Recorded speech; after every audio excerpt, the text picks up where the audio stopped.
200 years following Julius Caesar's death, the empire blossoms. Peace and prosperity usher in Rome's golden and silver ages. But it may be too much of a good thing.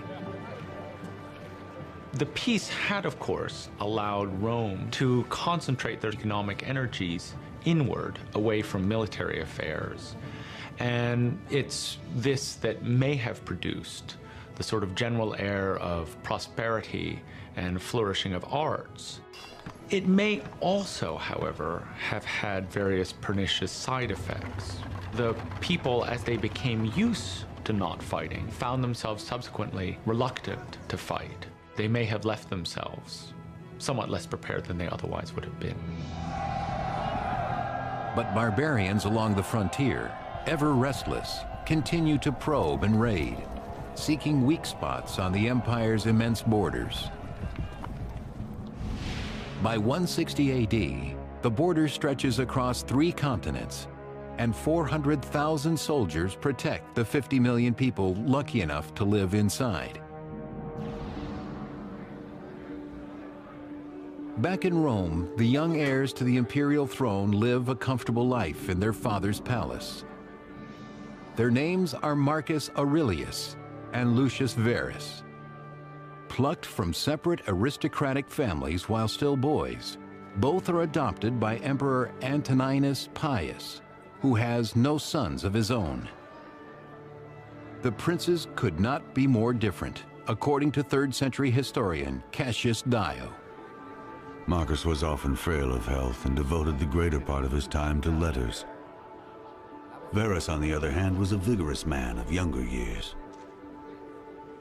A free spirit, Verus's rowdy exploits frequently shock Rome. In contrast, intellectual Marcus Aurelius takes his position seriously. Marcus Aurelius had been groomed for rule longer than just about anyone else in the history of the empire. Between his 2 sons, Emperor Antoninus has a clear favorite, the scholarly Marcus. To him, he gives his prized possession, his daughter Faustina, making Marcus the senior heir.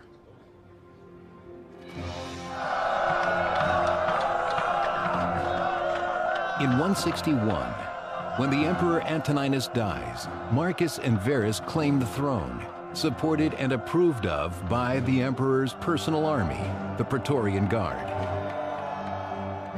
It would have been easy for the Praetorians to accept these 2 young men as their emperors.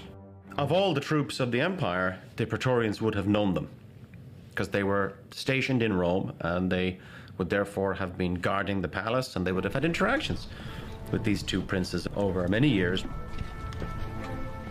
They cement their bond to the Praetorians with a generous kickback, a bonus equal to several years of regular guardsmen's salary. Marcus and Verus will need the loyalty of the Roman army as war looms large on the horizon. To the east, the Parthians invade Rome's ally Armenia, making Syria vulnerable to attack.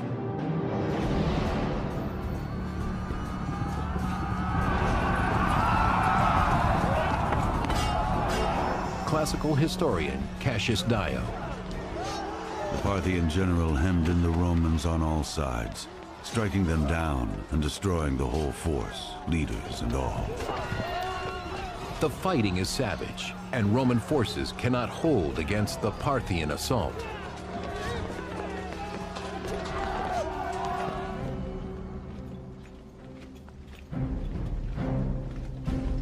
In 162, Rome has no choice but to send its troops to war. For the first time in 2 generations, an emperor leads the way, Lucius Verus. His brother, Marcus Aurelius, remains in Rome. Both men really were inexperienced militarily. Marcus, who is the senior of the 2 emperors, sends Lucius Verus to the east to deal with this threat. Verus marches from Rome to a comfortable headquarters in Antioch, far from the battlefront. He's constantly in communication, or at least his bureaucracy is constantly in communication with leaders on the front. But mostly this is a leadership in absentia. And it works. It works as long as you've got good leaders up front. Fortunately, on the front, Verus is one of the best leaders of his generation, Avidius Cassius, the commander of Syria's legions. Avidius has been a long-time player in imperial politics, but war proves to be his real talent. He was an experienced general. He was himself Syrian. He had connections with the nobility of the East. Verus had just stayed in Antioch and partied, basically, while Avidius had run the campaign on the ground.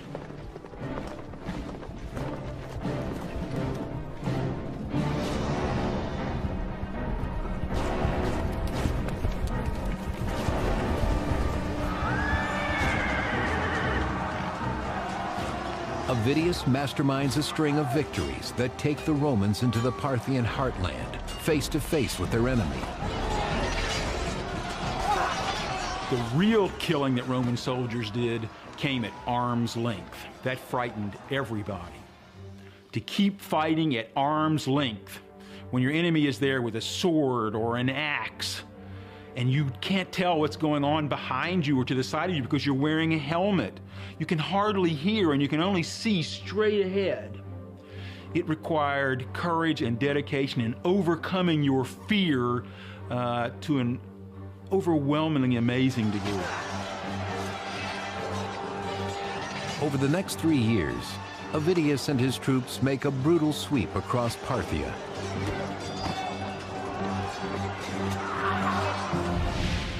In 165 AD, they reach the capital Ctesiphon, which lies near modern Baghdad.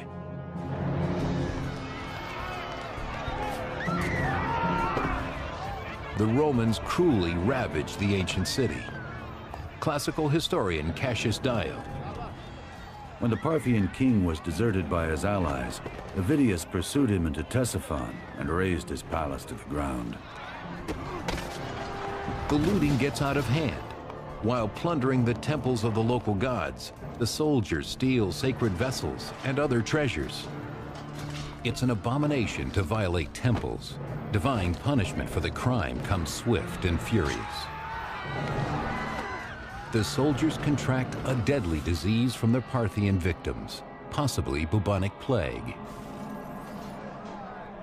The Romans leave Ctesiphon swollen on success and unwittingly carrying contagion.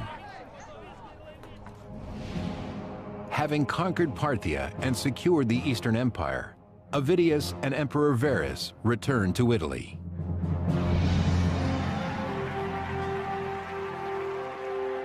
The city honors the glorious victory with a magnificent parade, public feasts, and games that pit gladiators against captives, all part of an extraordinary exhibition known as a triumph. Hundreds of thousands of people would be coming out to watch. They'd be waving flags, throwing things, and cheering as the army went by. And then behind that would be just a massive display of captured loot, captives, heaps of arms that had been captured. So it was really an enormous public occasion. Months in the making at the cost of a small fortune, the triumph is a once-in-a-lifetime experience.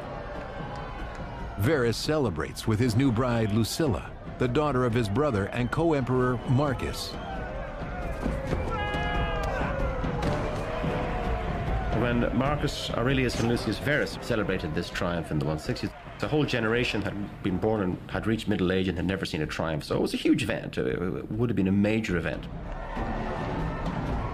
When Emperor Marcus is unable to enjoy the festivities, he knows that the campaign in the East has greatly depleted Rome's army.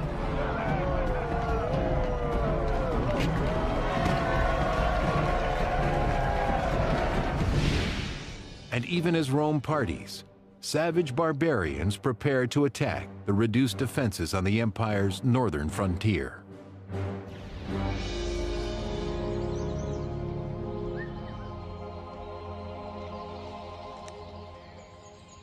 Along the northern border, the legionaries left to guard the fortifications are seriously undermanned. too few troops have returned from the war in the east. The guards make an easy target for barbarian tribesmen who creep out of the dense woods to prey on the Romans.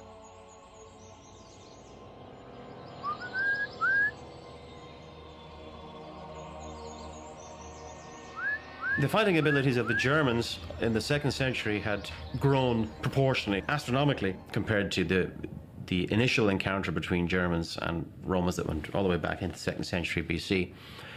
These were tribes that could field very large armies for a start, so they were really formidable. Already by the 2nd century, they were very formidable.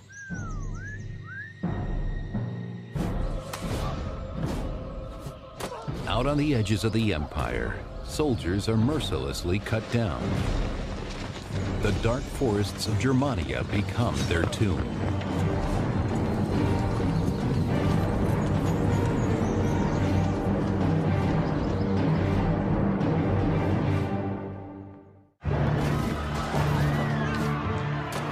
While the brothers Marcus and Verus share the title of emperor, their general, Avidius Cassius, successfully conquers the great Parthian Empire, but at a terrible price. The soldiers carry back a great pestilence to Rome.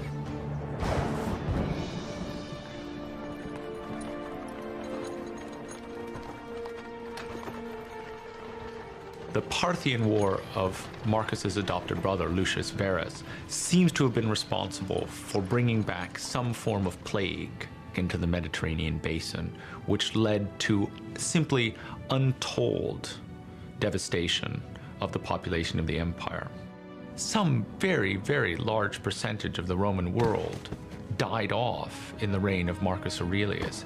Estimates vary from 10 to 25%. And it will have been very, very much worse in major population centers because the people were piled one on top of each other.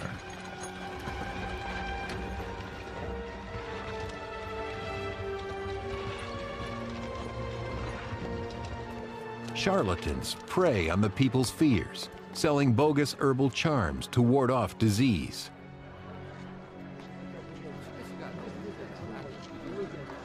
They say the plague is the gods' revenge for raiding Parthian temples. Emperor Marcus must atone for their sin with a sacrifice. The only rational response for a Roman emperor in the face of a giant natural disaster like a plague was to try to restore our peace with the gods by increasing sacrifices, by increasing public manifestations of devotion to the gods. Because in a case of a natural disaster, the emperor had the responsibility of preserving the people by winning back the goodwill of the gods. Despite 7 days of sacrifice, the gods are still hungry. The death toll continues to rise, especially among the troops in the army camps.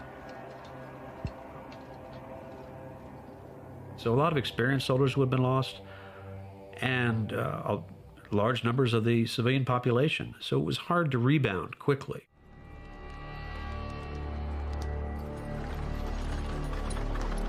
Wounded and sick, the empire is weak. Its enemies swoop in for the kill. In 167, 6,000 German barbarians crossed the Danube River and burst into the Roman province of Pannonia. They ravaged the unprotected provincials at will, plundering villages and taking hundreds of hostages. Some barbarians even claim land. We don't know whether they're just raiding or whether they want to migrate. A lot of the tribes see the advantages of Roman civilization and would like to have a piece of the action. So raids become frequent, and it's hard for Marcus to mobilize the troops to keep them out. For several agonizing days, the barbarians attack the defenseless Pannonia. The Roman legions are too far away, strung out along the vast frontier.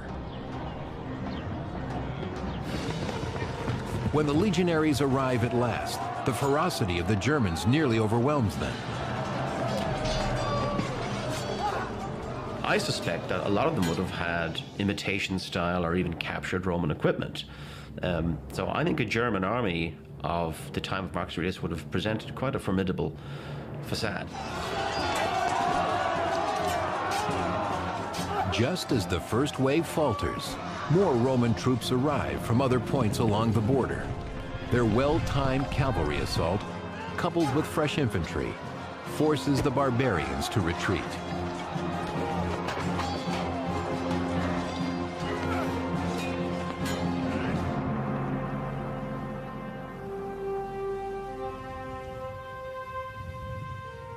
Showing incredible confidence, the German warlord Balamarius of the powerful Marcomanni tribe ventures into the Roman camp to negotiate a peace treaty.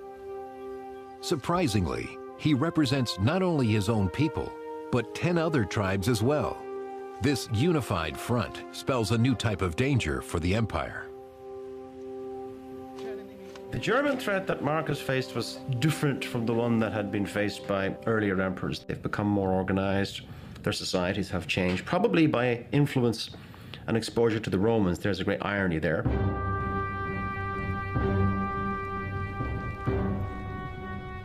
Alarmed by the growing barbarian menace, Emperor Marcus heads for Pannonia. With no experience in battle, Emperor Marcus must rely on his chief military officer, Pompeianus, to help him earn his glory.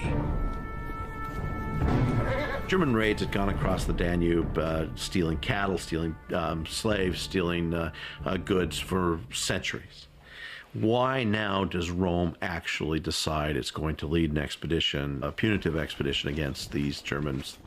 In my estimation, Marcus Aurelius is simply building that into a case for more military activity in order to give himself more legitimacy in Rome.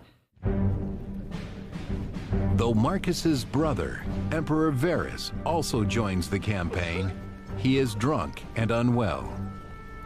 Before they can even reach the border, Verus succumbs to plague, forcing the entire expedition to turn back. Marcus has no choice but to return to Rome with his brother's body, abandoning the northern border to the ever-growing barbarian threat.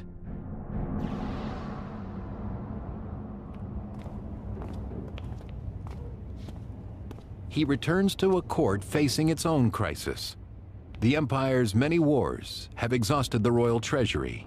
There is nothing left to fund a new expedition against the Germans. Most officials probably were wealthy enough that a missed payday wouldn't matter much. But a soldier who was basically living hand to mouth and supplementing that living by gathering booty from conquest, those things begin to matter. Unable to pay his soldiers, Marcus resorts to extreme measures according to the Augustan history. Marcus held a public sale of his own imperial furnishings. He sold goblets of gold and crystal, and even his wife's silken gold embroidered robes. It's sort of as if the royal family in England ran out of money and had to put a lot of, had to put the crown jewels in eBay or something to raise money. I call this a public relations scheme because you couldn't possibly raise enough money to manage a war by selling off your second and even your third set of china, which is more or less what the emperor did. But it amounted to an attempt to show that even the emperor was going to make a personal sacrifice in favor of the common good. The sort of sacrifice that Americans once made in the buying of war bonds in World War II.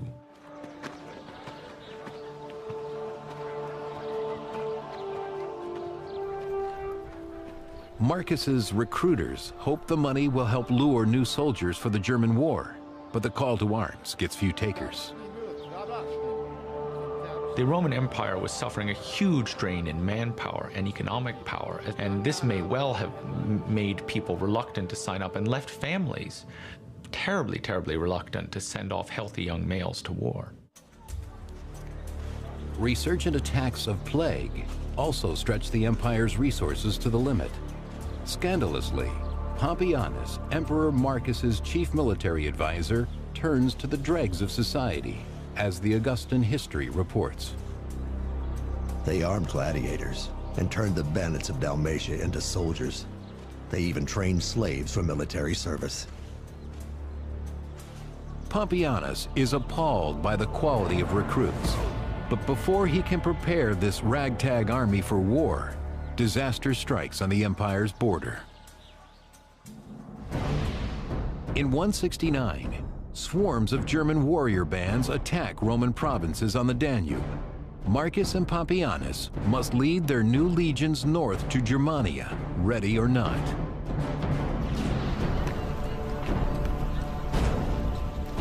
Fighting on the barbarians' home turf, the inexperienced Roman army is clearly outmatched. When Germans were able to draw the Romans across the Danube and fight in forested terrain, where the Roman soldiers were not able to develop their military lines, not able to use their auxiliaries effectively, the Germans had the advantage, and they often won. In the spring of 170, the greatest of the German tribes, the Marcomanni and the Quadi, square off against the Romans and crush them.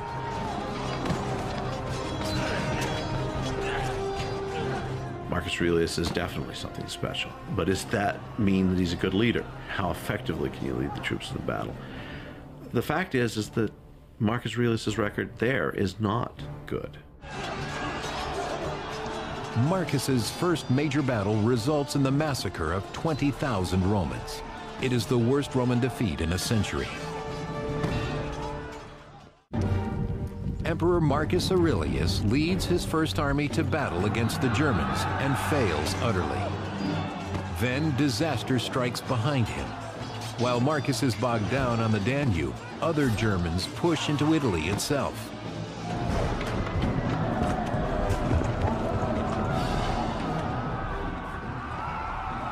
In 170 AD, they pounce upon the rich port town of Aquileia, near modern-day Venice, and ravage it at will. It is the first time in 3 centuries that barbarians raid the Italian heartland.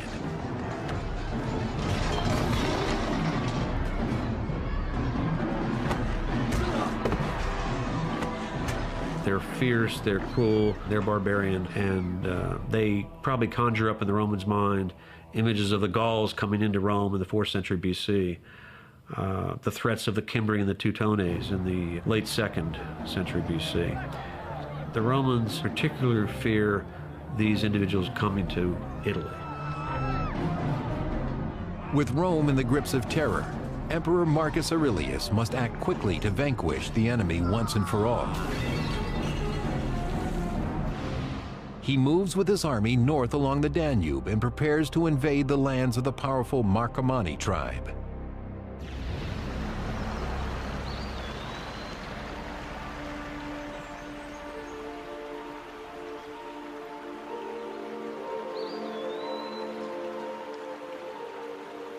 The cold green forests of the north are alien to the Roman emperor. Alone and far from the only home he has ever known, Marcus adjusts poorly to the rugged life of an army officer. His health declines.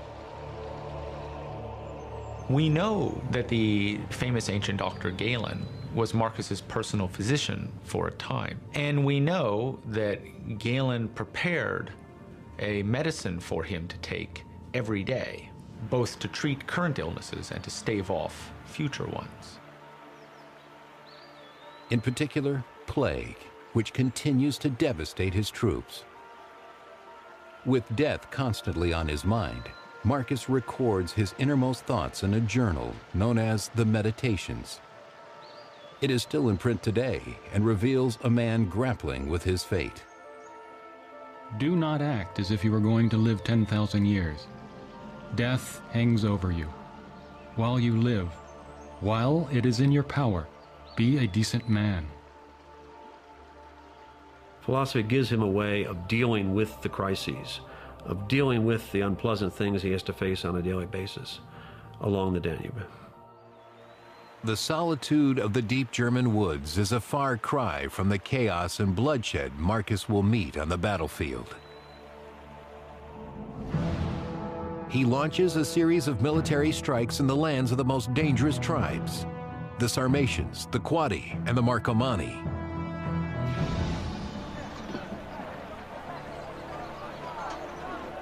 The barbarians have defeated Marcus before and remain confident as they set up camp along the river. But Marcus is learning from his enemy. He abandons the established Roman line formation in favor of smaller, more mobile units called vexellations. These give his army greater flexibility as they maneuver through the trees. It was a new war. It was a different war. And it was a war that was far different from some of these veterans who had just fought the Parthians in very straight lines and using conventional tactics in the Middle East. This was a war where ambushes were going to be the norm.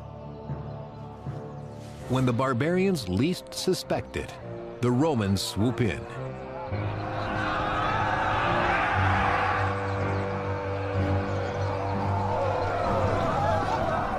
In the heat of battle, a Roman soldier was on a very dangerous tightrope. He had to balance this incredible adrenaline rush that would lead him to attack. He had to stay calm even though his hormones are overcoming him. He had to set aside the natural panic that affects anybody when you're going to be only 2 feet away in a killing zone that's just as dangerous to you as to your enemy.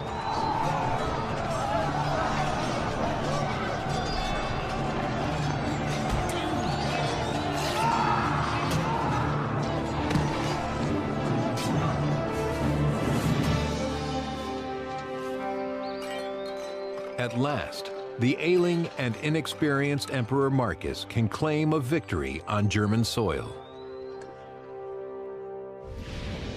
The Romans build on their triumph by erecting a line of garrisons in Marcomanni and Quadi territory. The annexation of Germania begins in earnest. But the Germans respond aggressively against the fortifications. Like hornets whose nest has been violated, the barbarians swarm the imperial headquarters in coordinated attacks.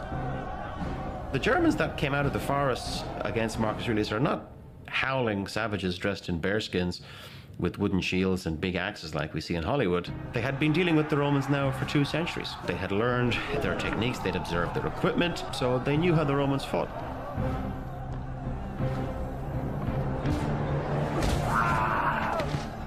If they breach the fortress, the Romans know they will destroy everyone inside. Inside the fortress, Marcus Aurelius moves among his men, restoring their spirits and exposing himself to danger. He may well have felt, out of some sense of personal responsibility, of which we would entirely approve, that if he was going to send men to their death in war, that he ought in fact to be present, to take an interest, to manage those campaigns. As the situation becomes most critical, Marcus turns to his pagan gods, sacrificing and asking for their help against the German hordes. They answer him with a miracle, according to the 4th century Augustan history. Standing his ground, he prayed to the gods and summoned a thunderbolt from heaven against the enemy. The barbarians, of course, would have seen a thunderbolt as a very negative thing. It seemed that the gods were favoring the Romans in this case, and that's not a good thing, so presumably they would have to deal with that. At the very gates of the fortress, the terrified barbarians break and run. The Romans are delivered. Thrilled, the Romans hail Marcus by a new title, Germanicus, the conqueror of the Germans. Through perseverance, discipline, and some say miracles, Emperor Marcus Aurelius takes the upper hand in his brutal conquest of Germania.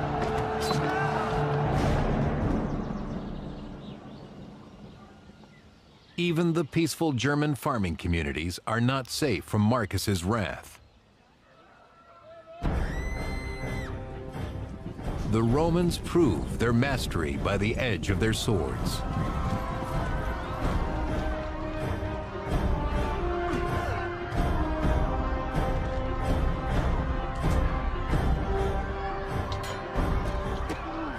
A lot of these wars against the Germans were genocidal kinds of wars. Romans attacking villages, wiping everyone out, carrying women and children off into slavery.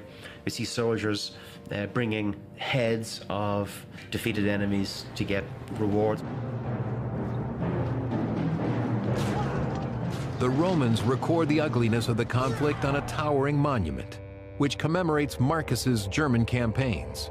It is known as the Aurelian Column. The Marcus Aurelius column is saying this is a brutal, nasty business that your emperor is doing for your safety, and this is the cost of it. You know, it's not pleasant. In the German tribal lands, Marcus carves out two new Roman provinces, Marcomannia and Sarmatia. But just as they seem to be stabilizing, disturbing news comes from an unexpected quarter, Egypt.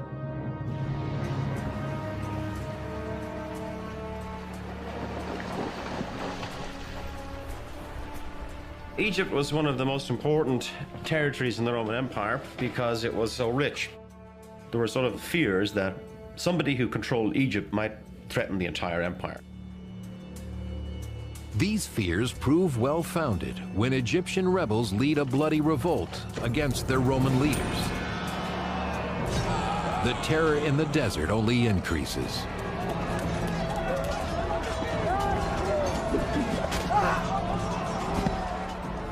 It was definitely a worrying thing. You had to respond to that promptly. Egypt was a huge supplier of grain for Rome itself.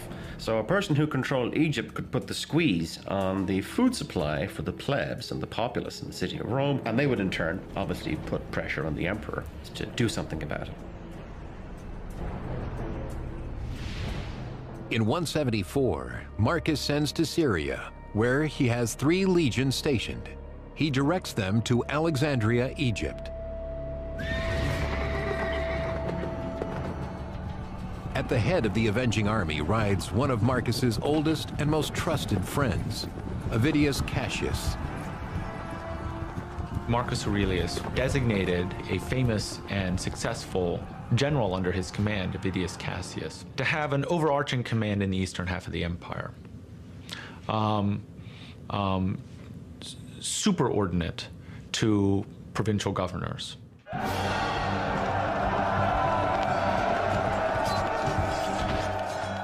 The hero of the Parthian campaign does not disappoint. Avidius puts down the rebellion swiftly, securing the Egyptian territory and its wealth for the empire.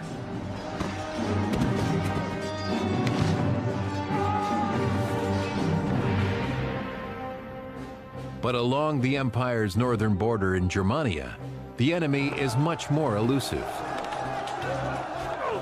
The German campaign seems to go on without end. I mean, he is making progress. But when you drive back one tribe, another one might appear 50 miles up the river, and you have to deal with that. For 7 years, Marcus has battled the barbarians in the dense northern forests to the wretched decline of his own health.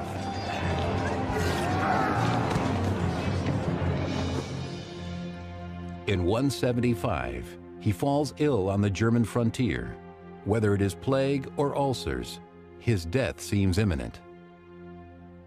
His nurse and wife, the Empress Faustina, has stood by him for 20 years. Now she worries about her own future. If you're an empress or a princess, it's very clear what happens if the male that you're attached to dies or falls from grace or is usurped. Then your life expectancy can be reckoned in minutes, along with that of your children. You want to be sure that your husband is doing well and is healthy and is supported. And if he's not, then you need to be thinking about contingencies. Grief overwhelms Faustina. Who will protect her if he dies? She offers her hand and the empire to another noble, Avidius Cassius, the popular commander of the armies in Egypt.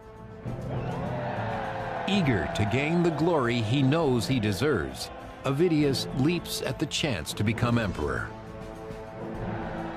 The Augustan history. While Marcus still breathed, Avidius Cassius spread false rumors of his death. Indeed, he told his army that the Senate had already decreed Marcus a god. Then, he declared himself emperor. Commodus may also have felt that it was for the benefit of the people. I mean, Marcus Aurelius is considered to be a good emperor, but he was not a strong emperor in many ways. Not necessarily so good in the military arena.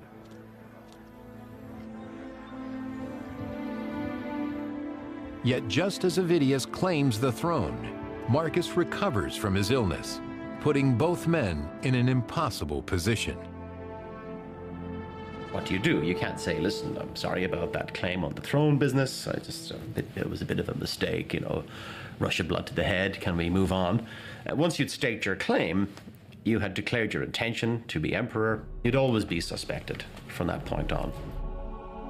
This was threatening to Marcus Aurelius for a number of reasons. Avidius Cassius was a major military commander in charge of a significant number of troops. And now he intends to take those troops to Rome itself and assert his claim. 175 AD, embroiled in his German campaign, Emperor Marcus Aurelius is betrayed by a close friend, Avidius Cassius. Shockingly, Avidius is encouraged by Marcus's own wife to claim the throne.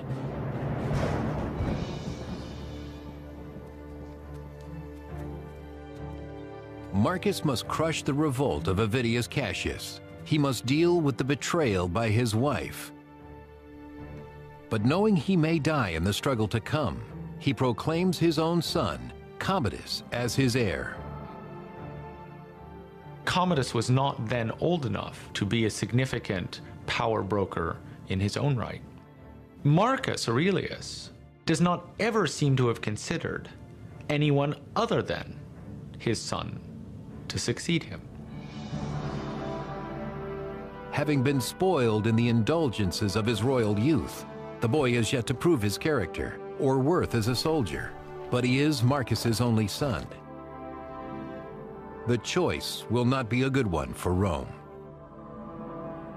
Why did he appoint Commodus? Well, because Commodus was his natural son, and this was the normal way for Roman aristocratic families to think.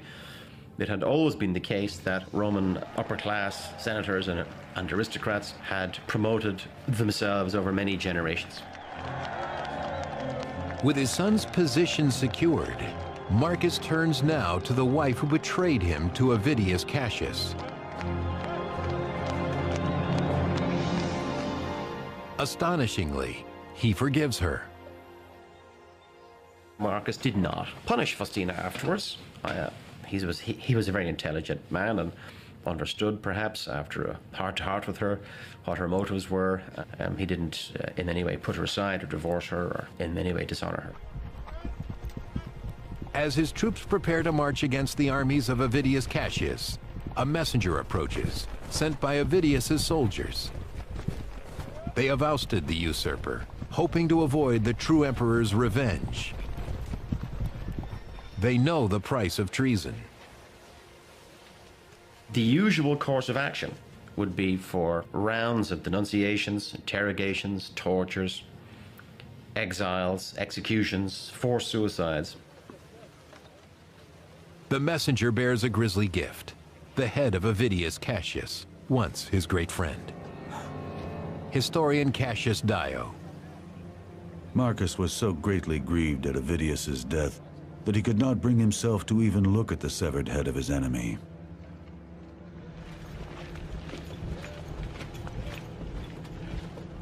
The rebellion is finished, and Marcus can turn again to the great project of his life, conquering the German barbarians once and for all. The rebellion interrupts his campaign. He has to divert resources, divert troops, shift money, and that causes a disruption in his plan. The barbarians take advantage of such distractions. In 178, Marcus sends in troops to face down a violent band of rebels on the Danube River. Their savagery has only increased. It was so overwhelming to face these barbarians, taller, louder, smelling, looking different, that Sometimes you'd have to drink before you went into battle to calm your nerves. Marcus must subdue this enemy, or his years of hard work on the frontier will come to nothing.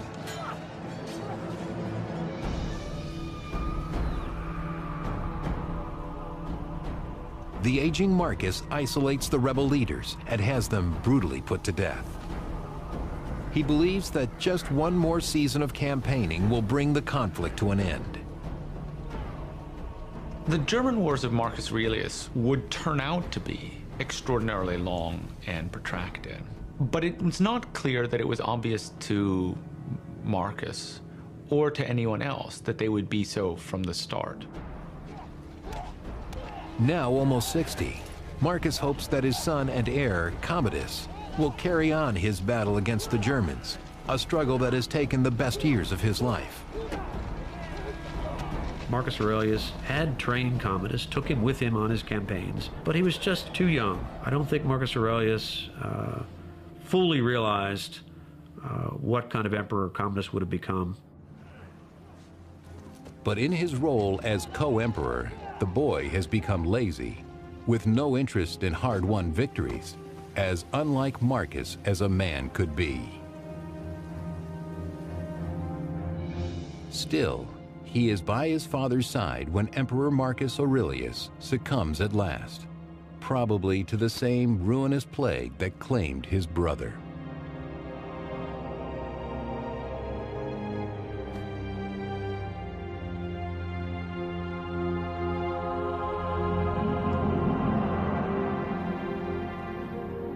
Just 19, Commodus has no patience for warfare and longs for the good life in Rome. He doesn't have the leadership or the vision that his father had, and he pretty much backs off of the campaigns along the Danube long term. It's a very negative thing for Rome. With weak treaties and reduced garrisons, the new emperor, Commodus, abandons Germania, squandering 13 years of struggle and bloodshed to return to the comfort of Rome.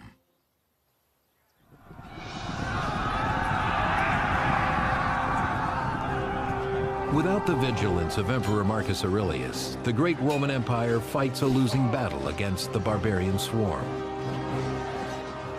And when you have a perfect storm of bad leadership, bad luck, and foreign threats, you're in really very deep trouble. What they would discover, not least in the reign of Marcus Aurelius, is that they could not withstand challenges across more than, say, a certain number of points along that border at any given time. The tide is turning for Rome. There will never be an emperor like Marcus Aurelius again. According to Dio, it is the beginning of the end. Our history now descends from a kingdom of gold and silver to one of iron and rust. Varus will need the loyalty of the Roman army as war looms large on the horizon. To the east, the Parthians invade Rome's ally Armenia, making Syria vulnerable to attack.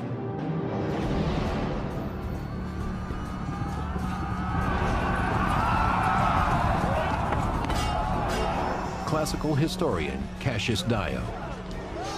The Parthian general hemmed in the Romans on all sides, striking them down and destroying the whole force, leaders and all. The fighting is savage, and Roman forces cannot hold against the Parthian assault.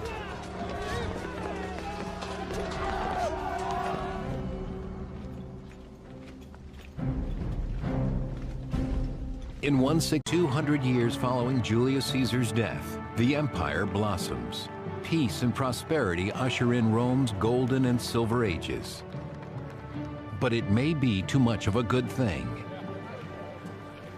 The peace had, of course, allowed Rome to concentrate their economic energies inward, away from military affairs. And it's this that may have produced the sort of general air of prosperity and flourishing of arts. It may also, however, have had various pernicious side effects. The people, as they became used to not fighting, found themselves subsequently reluctant to fight. They may have left themselves somewhat less prepared than they otherwise would have been.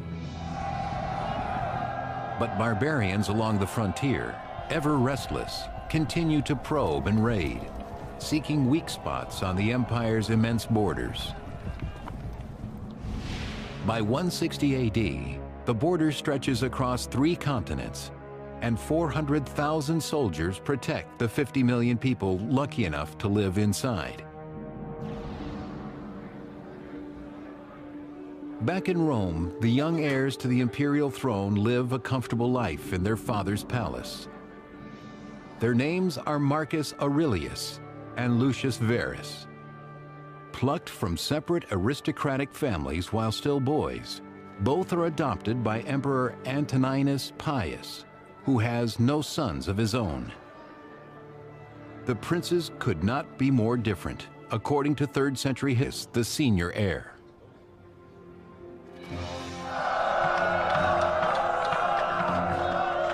In 161, when the Emperor Antoninus dies, Marcus and Verus claim the throne, supported and approved of by the emperor's personal army, the Praetorian Guard. It would have been easy for the Praetorians to accept these 2 young men as their emperors. Of all the troops of the empire, the Praetorians would have known them, because they were stationed in Rome, and they would therefore have been guarding the palace, and they would have had interactions with these 2 princes over many years. They cement their bond to the Praetorians with a generous kickback, a bonus equal to several years of regular guardsmen's salary.